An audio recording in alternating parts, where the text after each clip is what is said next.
بسم اللہ الرحمن الرحیم۔ خیال ٹی وی کے معزز خواتین و حضرات، السلام علیکم ورحمۃ اللہ وبرکاتہ۔ میں ہوں آپ کا دوست محمد علی خضر، اور آج کی اس ویڈیو میں ہم بات کریں گے خواب میں زلزلہ دیکھنا، بھونچال دیکھنا، اس کی تعبیر کیا ہے۔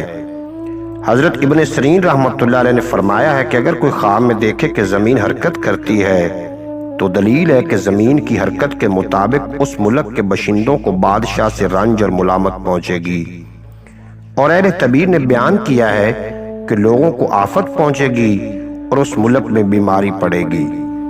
اور اگر کوئی خواب میں دیکھتا ہے کہ زمین پھری اور زیر و بالا ہوئی ہے تو دلیل ہے کہ اس ملک میں بلا اور فتنے پڑیں گے۔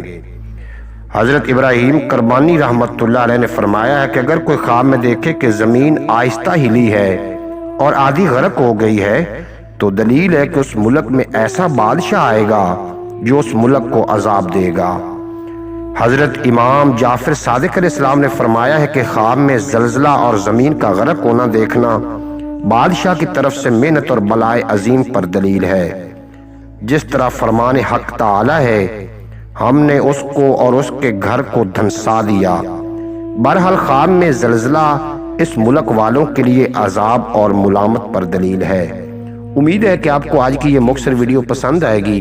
اگر ویڈیو پسند آئی ہو تو چینل کو سبسکرائب فرما کے بیل نوٹیفیکیشن کو پریس کرنا تاکہ مستقبل میں اپلوڈ ہونے والی تمام ویڈیو بر وقت آپ تک پہنچتی رہیں۔ اجازت دیجیے، ملتے ہیں اگلی ویڈیو میں۔ آپ کو اور میرا اللہ حافظ۔